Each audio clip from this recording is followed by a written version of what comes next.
Depuis des siècles, une force silencieuse s'est tissée dans la légende militaire de la Russie. Une force murmurée dans les mémoires de guerre, étudiée dans les académies et accusée par des empires qui marchaient vers l'Est avec assurance avant de battre en retraite, vaincu. On l'appelait le général Hiver, une défense naturelle, un stratège implacable, un allié sans indulgence, des champs glacés qui stoppèrent Napoléon Bonaparte aux étendues gelées qui ralentirent l'avance de Adolf Hitler lors de Opération Barbarossa. L'Hiver a longtemps été présenté comme le commandant invisible de la Russie, un renfort saisonnier capable de remodeler des campagnes sans tirer un seul coup de feu. Mais l'histoire a tourné une page, car cette fois, la Russie ne défend pas. Elle avance, et désormais le même froid qui protégeait autrefois Moscou met à l'épreuve les forces russes sur les lignes de front de l'Est de l'Ukraine. Fin janvier, des rapports de United 24 médias indiquaient que des unités ukrainiennes du 7e corps d'armée continuaient de tenir leur position défensive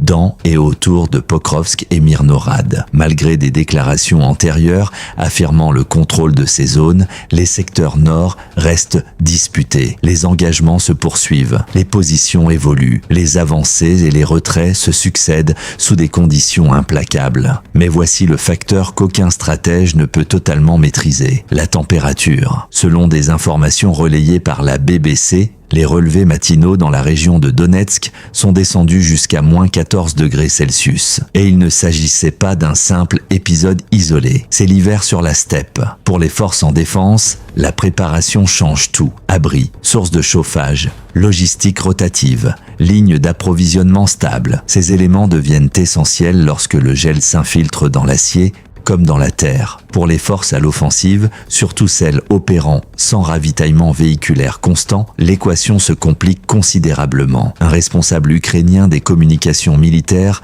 Volodymyr Polevi, a déclaré publiquement que les données opérationnelles suggèrent une dégradation progressive du potentiel offensif russe sous l'effet combiné de la pression météorologique et des contraintes logistiques. L'hiver n'est plus un simple décor, il est devenu une variable active. Concrètement, cela signifie quoi? Un sol gelé rend le creusement de tranchées presque impossible. L'équipement gèle, les moteurs peinent à démarrer, les batteries se déchargent plus vite, les lignes d'approvisionnement ralentissent, les soldats transportent ce qu'ils peuvent, tapis de sol, couverture, rations limitées, petits réchauds, tout en sachant que la moindre source de chaleur nocturne peut être repérée par reconnaissance infrarouge. Une seule signature thermique peut attirer une attention indésirable. Ainsi, la chaleur devient un risque. Des engagements qui auraient pu prendre de l'élan commencent à s'essouffler. Les avancées perdent en vitesse. Les opérations d'assaut deviennent plus réduites, plus prudentes, plus fragmentées. L'Institute for the Study of War a évalué dans 2 rapports consécutifs de janvier que les forces russes poursuivaient leurs opérations offensives vers Pokrovsk, sans avancée confirmée. 2 jours, même conclusion, opération en cours, aucun gain territorial vérifié. L'hiver ne choisit pas de camp, mais il amplifie les faiblesses. Historiquement, la Russie a maîtrisé la défense hivernale. Lors de la campagne de 1812, la grande armée de Napoléon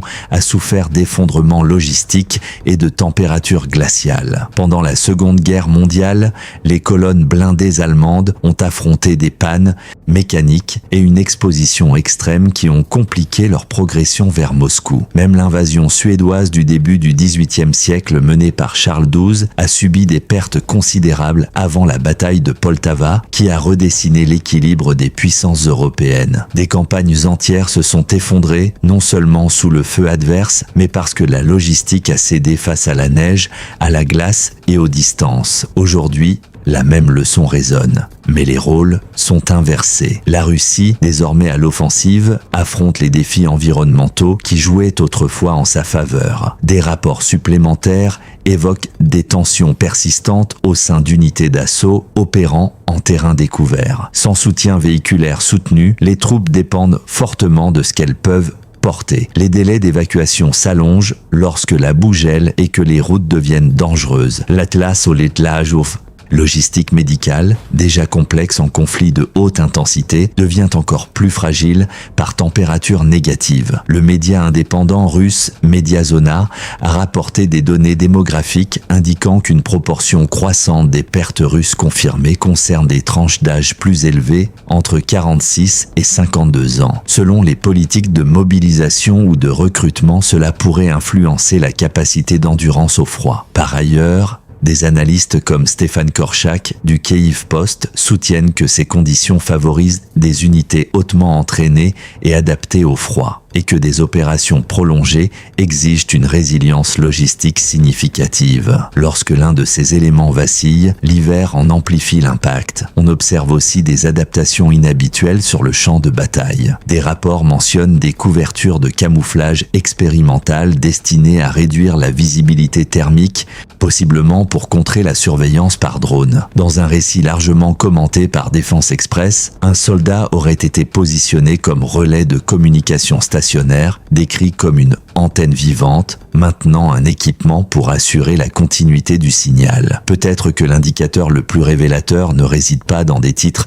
spectaculaires, mais dans des tendances, fréquence des engagements en baisse, avancées confirmées limitées, morale sous pression selon plusieurs sources, demande formelle de mutation en augmentation parmi certains officiers. L'hiver ne gagne pas les batailles, mais il ralentit le rythme. Et dans la guerre, le rythme compte. Sur l'ensemble du front, des dynamiques similaires apparaissent. Les poussées offensives continuent, mais les progrès sont graduels. Les lignes défensives tiennent dans plusieurs secteurs. Les pertes s'accumulent des deux côtés. Du matériel est détruit. Les lignes d'Edosinian position restent disputées. Et au-dessus de tout cela, la neige tombe, indifférente à toute stratégie. Le général Hiver, autrefois mythifié comme le gardien de la Russie, est devenu un arbitre neutre de l'endurance. Ce conflit, comme ceux qui l'ont précédé, rappelle une vérité intemporelle. La victoire ne dépend jamais uniquement de la puissance de feu. Elle dépend de la préparation, de la logistique, de l'adaptabilité, de la capacité à supporter ce que la nature impose. Des empires sont tombés pour avoir sous-estimé l'hiver. Aujourd'hui,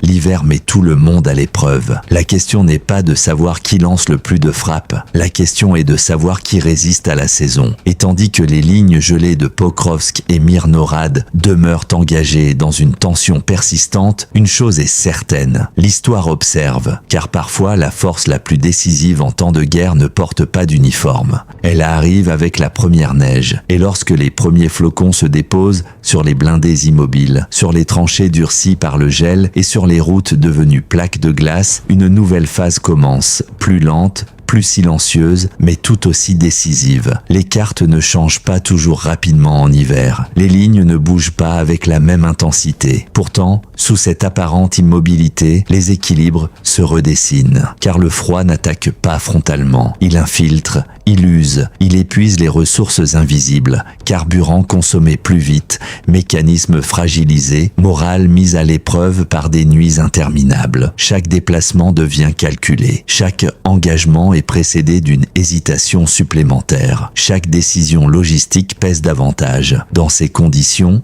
la guerre devient une question d'endurance stratégique. Qui peut maintenir ces lignes d'approvisionnement ouvertes malgré la glace? Qui peut faire tourner ses unités sans épuiser ses réserves? Qui peut protéger son équipement contre l'humidité, le vent, la neige persistante? Les états-majors observent, les analystes comparent les rythmes, les rapports s'accumulent, les avancées sont mesurées en mètres plutôt qu'en kilomètres. Les retraits se font parfois sans bruit, dictés davantage par la météo que par la pression directe de l'adversaire. Et pendant que les caméras se concentrent sur les frappes et les mouvements visibles, avec analyse rigoureuse, développement vérifié et approche équilibrée, assurez-vous de vous abonner et de nous rejoindre pour le prochain chapitre. D'horizon, champ de bataille change chaque jour et l'histoire profonde ne fait que commencer.